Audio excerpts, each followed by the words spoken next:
Nggak punya rumah. Ini masih nggak punya rumah sampai sekarang? Nggak ada.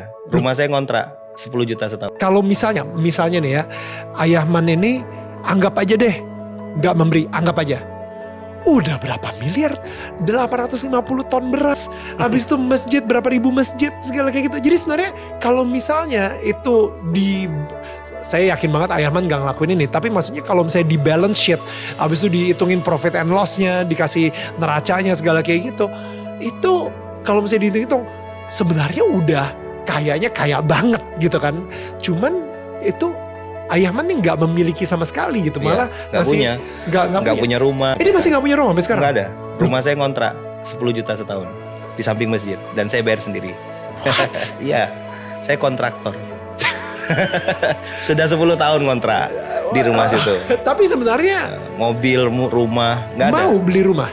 Ada uangnya, nggak usah bayar. Atau mungkin saya bikin pengumuman gitu, wahai santri-santriku, anak-anakku, tolong beliin Ayahman rumah. Oh, saya yakin nggak perlu fundraising. Sebelum instastory-nya berubah, sebelum hilang instastory-nya rumahnya udah datang. Dan saya bilang enggak. Saya bilang udah cukup. Rumah tuh bagi saya tempat untuk ganti pakaian. Tapi orang boleh setuju boleh enggak ya? Karena saya belajar untuk puncak kekecewaan itu, Bang Daniel, adalah merasa memiliki. Oke. Dan saya belajar sampai sekarang masih belajar untuk merasa dititipi.